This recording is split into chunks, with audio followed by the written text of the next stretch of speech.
What is going on, everybody? Welcome back to the channel. Today, we are going to get the M3 running and driving. An update while we were gone. This guy, he didn't tell me for my birthday, he decided to come out here and do the oil pan gasket, which is really hilarious. He said it was terrible. It was awful, man. I'm gonna be honest. Yeah. Spent about 2 hours trying to separate this steering rack from the steering column. Here is the reason why we had to take the oil pan off. Obviously it was leaking, but also from his timing chain tensioner guides, these plastic pieces broke off and got all over. We'll just clean it up in general. I mean, he's got a whole lot of coolant as well as oil mixed in this. It was rough. Yeah, it looked pretty rough, honestly, but because he did that, we should be in good shape to get this thing running and driving today, or if not today, definitely tomorrow. We have a whole weekend, but our goal is today. Yep. We're gonna get the manifold back on, cooling system back together, belts on, get the front subframe back in, and we're gonna send her. Send it. Send it.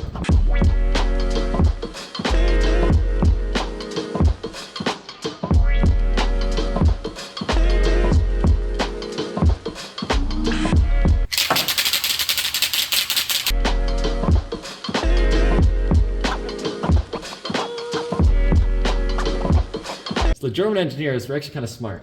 They made one end on this a male end and the other female, so that you can't mix them up and you know where they plug in. We've created a closed loop. Let's go. Okay, so right now we are trying to get the manifold back on and the headers.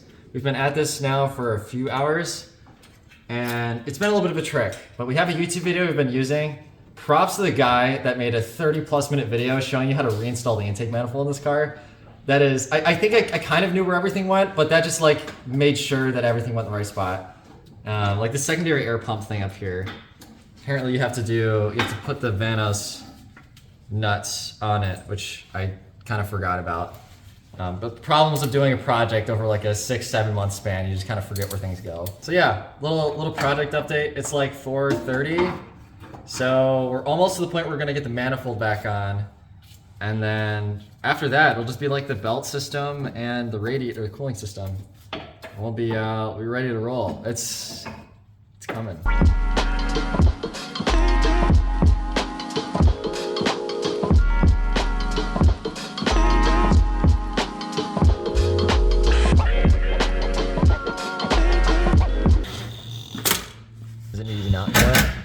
You know what they say, the good old American ooga-doogas.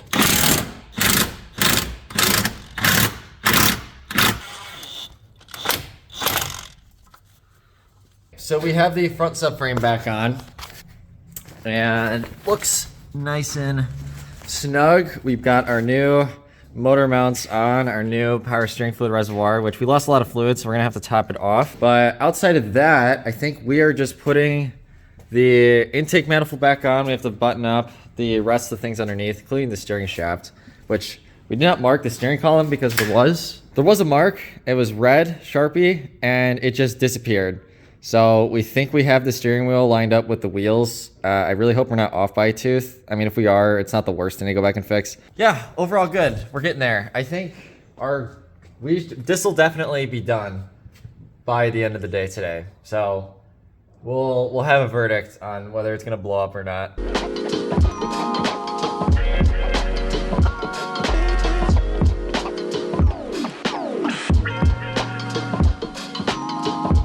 I have to be able to see it from here. No, because it was on this. It's on the exhaust side. No. Where? Bro, oh my God, you're recording. Yeah. It fell on top of the transmission. Oh my God, dude, the angle to like see it. Oh, okay, you could see the knob of it. There it is. It's shining. That's insane. Yeah, it's on top of the transmission, bro. Huh?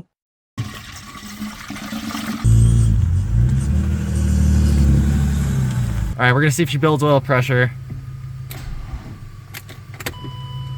Okay, I didn't account for that, I'm gonna be honest.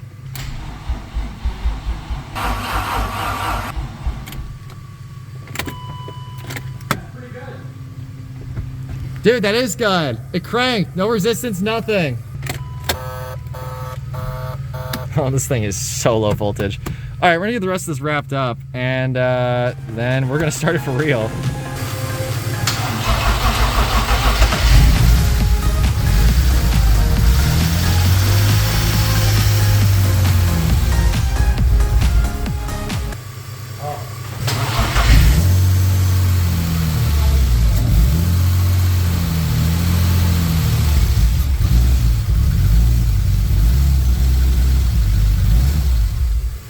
I'm trying to get this hose in the underside of the manifold. It came out during something. I know a vacuum leak when I see one. Yeah, you have a lot of experience with that. Unfortunately. Yeah, that's tough. Come on, where'd it go? I just had it. I think I just got it. Oh, yo! We got it. Sick. Actually, there might have been a hose clamp on there. I don't even know. Whatever. It's in now. Should we put a hose clamp on it? Not in a second. Alright, let's try to start it again.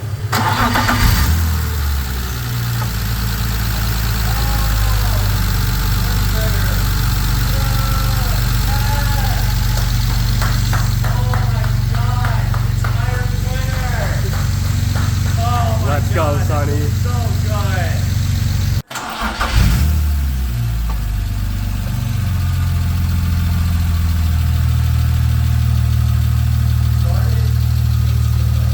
Yep.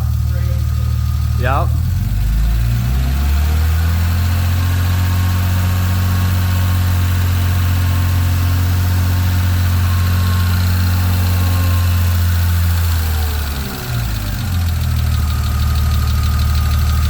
Some gnarly lifter kick.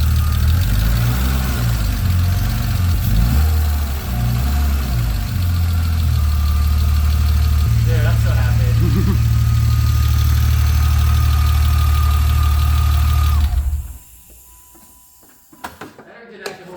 So that's good news. Yep, we got it started. We got it started. Hell yeah. That's insane. Crazy. So that is it, everybody. We got Sparky started. Not only did we get her started, but she runs amazing. Honestly, that is the smoothest idle, even with terrible, like, 7-month-old gas that this car has ever had in my ownership. It's always kind of had like a little bit of a lumpy idle. So I'm so excited. It was awesome. Yeah, it was awesome. This was such a crazy project. Like, when I bought this car, I paid the shop to do the cooling system, and now like we did all that. Now that we did all that, we put it back together correctly. That's the most like beautiful part of it. The most maybe surprising part of it. It went back together correctly the first time, other than the one hose that came off, which whoop-de friggin' do. So I'm so excited. We're gonna come back out here in a couple of days. I think that'll be another video. Come back out here in a couple days. We're gonna bleed the cooling system, bleed the power steering system because we lost quite a bit of fluid. Yeah, it'll be pretty easy. Yeah, it'll be pretty easy. We have some ATF. And then Sparky, we'll see you road again. And you guys will see some more E36 content. So with that, subscribe if you are new. Like if you enjoy this build series. We are almost done, guys. We made it after so many months. This is the biggest project I've ever attempted. But take care, and I will see you on the next one. Feels like I've been